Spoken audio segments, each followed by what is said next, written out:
Good evening and welcome to Canton, Ohio and Tom Benson Hall of Fame Stadium for the NFL's preseason opener between the Jacksonville Jaguars and Las Vegas Raiders. But first, let's meet the Pro Football Hall of Fame class of 2022. This defensive back anchored Green Bay's secondary for 12 years. A member of the All-Decade team in the 1990s, he won Super Bowl 31 and also invented the Lambeau Leap, LEROY BUTLER.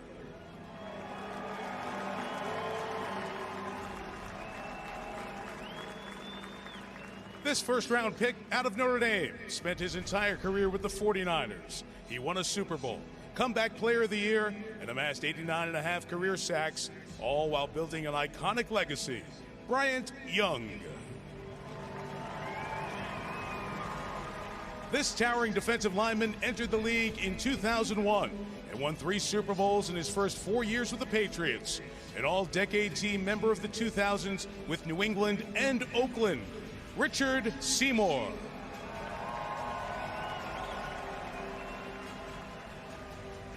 Art McNally will be the first on-field official enshrined in Canton.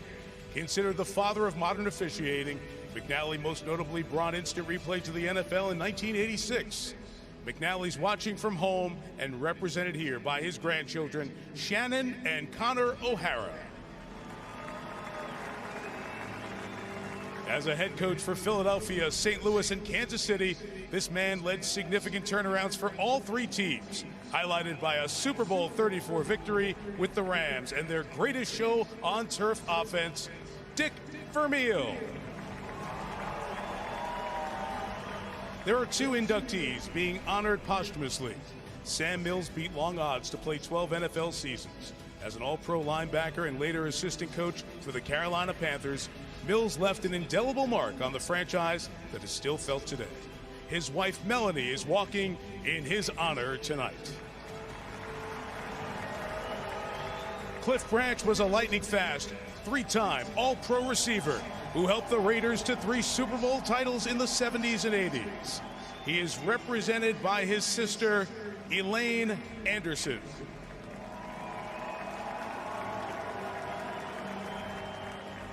And this man was picked 2nd overall before Jacksonville's inaugural season in 1995 and immediately became one of the best offensive tackles of his era. The first ever Jaguars draft pick is now their first Hall of Famer, Tony Boselli. Ladies and gentlemen, the 2022 Pro Football Hall of Fame induction class. Out, go! And from the 25, Stidham will begin with a Raider-like play, a shot downfield that was deflected but caught as Keenan Cole ends up coming up with it. But he really has made an impression on this coaching staff. 2nd and 7 for Stidham, and he runs into Trayvon Walker. And the #1 overall pick, he gets his first one. #1 pick, not a bust. We're good, right? Well, 3rd and 10. Stidham pressured again, and they get to him one more time. Arden Key, veteran Raider draft pick. but they really have their eye on Tyron Johnson, #1. From the 8-yard line, it is a toss to Amir Abdullah, speed to the edge, and the season's first touchdown. But he's never had the chance to coach in this game. Loving that tonight. 3rd and 8 for Stidham. He's flushed, he's got space to run for the first down and run for the touchdown. Jarrett Stidham's had a very good half in his Raider debut. LEROY BUTLER is leaping into your kitchen again, but this time he's bringing his kids. And as we throw it back, your best dish.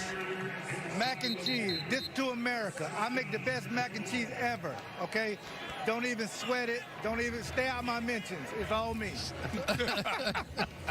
Congratulations. Thank you so much, Bliss. I really appreciate it. He's the greatest. I'm telling you, as a player, he was the greatest. Now he's the greatest. There we go, mac and cheese. That's not it. That's not it. That is clear. That's what they feed us. That's leftover from the booth halftime mac and cheese. That is not.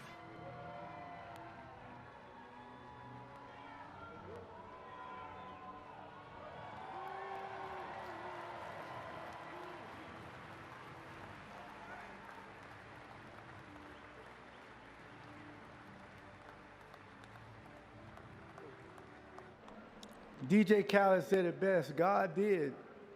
Shout out to Drake and Lil Baby. If you don't know the song, you must get the internet, people. When you play for the Green Bay Packers, a lot of doors open up. When you win a Super Bowl, all doors open up. But when you make the Hall of Fame, football heaven opens up.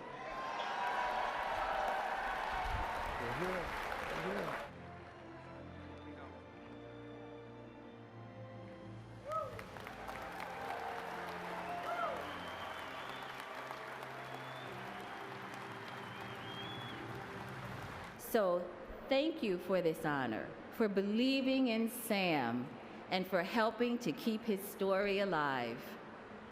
Keep pounding, everyone. That's what Sam would want you to do.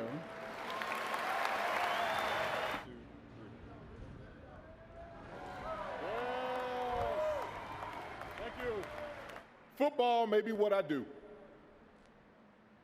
but family is who I am.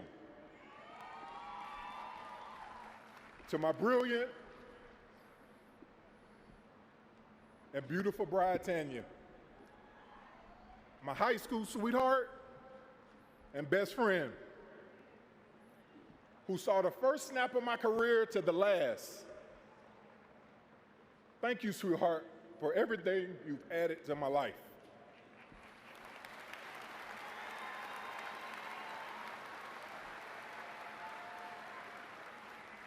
I'm not standing here without you. I love you deeply. Thank you. Scripture teaches your riches are in your family. To our wonderful kids, RJ, Kayla, Kennedy, and London, you're my greatest joy. I believe in your gifts. Of everything I've accomplished, there's no greater honor than being your dad.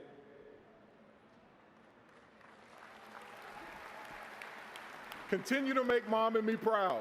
We love you. Of course, to my mom, I wouldn't be here without you or without Dad, who I know is watching down on us in awe and admiration. It was 31 years ago to this month when you drove me to my first football tryout, and I didn't even get out of the car. Mom, if I told you 3 decades later I'd be wearing a gold jacket, you'd have no reason to believe me. But you believed in me even when I didn't believe in myself. You taught me kindness and empathy. Dad taught me the value of hard work and discipline. He was my hero. Together, you and Dad instilled in me the most important thing in life. As a friend and teammate, as a husband and dad, as a man, is to stand for something, to live by your values, to lead by example, and most importantly, to keep God first. Thank you. Thank you, Mom and Dad, for your love and faith in us. This day, I'm gonna say it again, this day belongs to my family. I've been very fortunate with having a career for many years in football, consistently one of the finest staff of officials throughout the country. I know from the dedication, the love of the game, the desire to go out onto the field every weekend to see to it that the game is played according to the rules of the National Football League. I'd also like to say that when they officiate for those players on the field and for those respective coaches on the sideline who have tremendous pressure on them.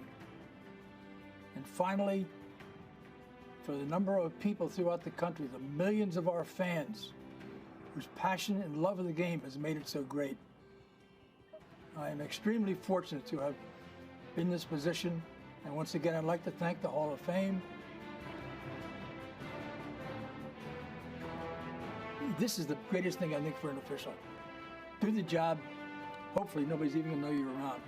Make the calls the proper way, the way they should be, with a heavy dose of common sense.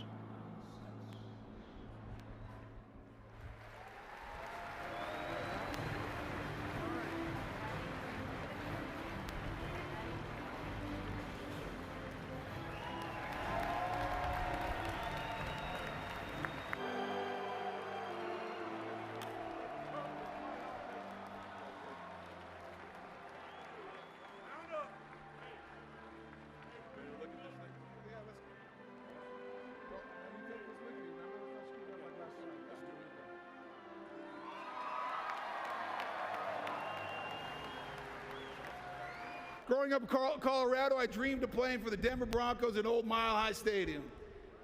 But really, my first goal was to suit up for Sam Pagano at Fairview High School, where my cousins, who were my role models, played.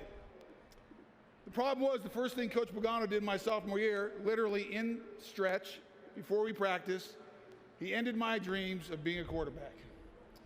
I was destined to be an offensive lineman, but not before a short stint as a tight end on the sophomore team and water boy for the varsity. And I was a damn good water boy. Coach Pagano would shift me to the offensive line for my junior and senior seasons, quarterback to tight end, the short stint at water boy to the offensive line. Not the most glamorous path, but all credit to you, Coach. It was the right path. And I had to get this in just one time. Duval!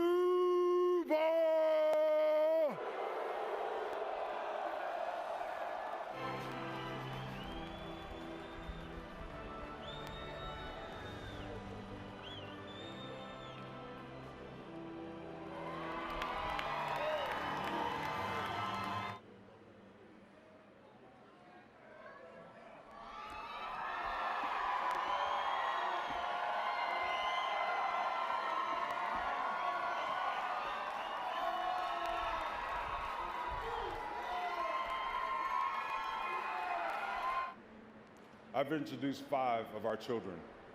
Now I'd like to let you meet Kobe. Born in August 2001, Kobe loved life. He had an infectious smile, many interests, including football. He was a happy kid. In fall 2014, when he was 13, Kobe started having headaches. A CAT scan revealed a brain tumor.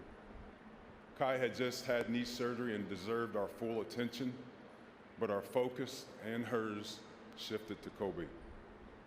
5 days later, surgeons removed the tumor and told us it was cancer. Kobe was back at school 8 days later. His spirits were good. He had the heart of a lion. My injury seemed trivial. Knowing radiation would weaken him, doctors told Kobe to give up football. It absolutely broke his heart. He turned the page and focused on basketball. The treatments were hard. Kobe showed immense courage.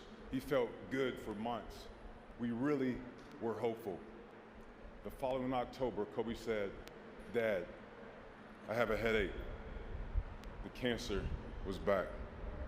Doctors tried immunotherapy, but it had spread too far too fast. Kobe sensed where things were heading and had questions. He didn't fear death as much as the process of dying. Would it be painful? Would he be remembered? We assured Kobe we'd keep his memory alive and continue speaking his name. On October 11, 2016, God called Kobe home. Kobe,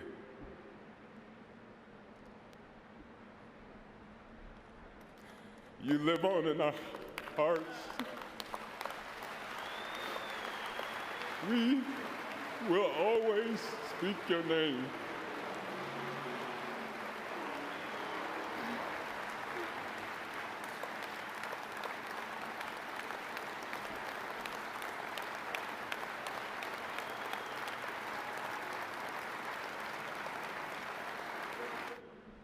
In an isolated world, personal connections matter more than ever. I keep my gaze on Christ and pour myself into good works, including the Pediatric Brain Tumor Foundation.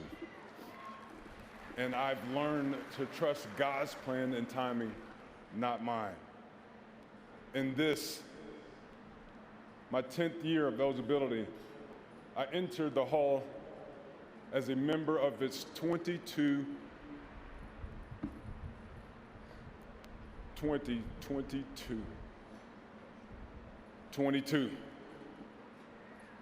It was Kobe's favorite number. Thank you.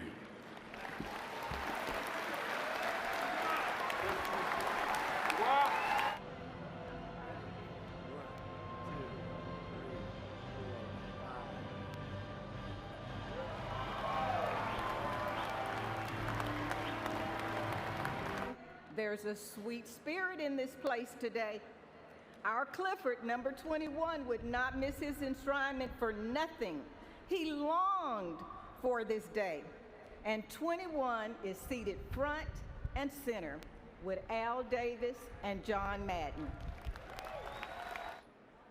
But I'm so gracious because they provided me an example and an opportunity to learn from them. I learned from my players. Many people said to me, Coach, you impact players. It's the other way around. Players impact me. Players impact me. Last night, sitting up behind me was Mike Jones. If Mike Jones doesn't make the tackle on the last play of the Super Bowl 34, I'm not here today. Players win games. It's our job to prepare them to get them ready to win games and share relationships and work ethics and everything else with them. So, God, I will forever be in debt. I will be forever in debt, staff. Thank you, John Wooden. I took every opportunity I had to spend time with John Wooden. Yes, he's coaching basketball, but when you watch him practice, the intensity and the discipline and the structure was there of a great football practice and a great football coach. And it was so exciting. I learned so much from him. A philosophy he implanted in me in conversation. I think about it all the time. One time I was complaining about the players we lost in recruiting. He said, sit down. I sit down. When John Wooden says sit down, you sit down. I sit down. He said, now listen, Coach. Don't worry about those players you don't have. Just make sure you do a great job of making those who you have the best they could possibly be. You know, and I've operated under that simple philosophy the rest of my coaching career. It is so simple, and someone used common sense. It made that statement. It is so true, so true. So, gosh darn it, thank you. A lot of other things that would make me cry, okay? But when I talk about Carol Vermeil, it ain't gonna work, okay?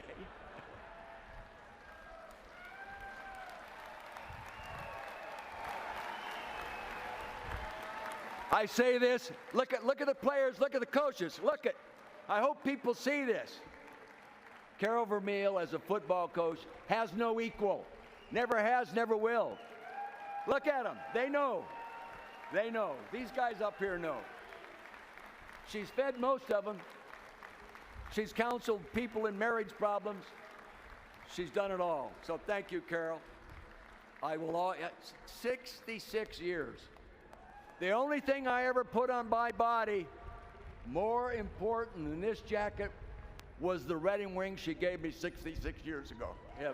Kurt Warner, his story is true. Where would I be without Kurt Warner? I wouldn't be standing here.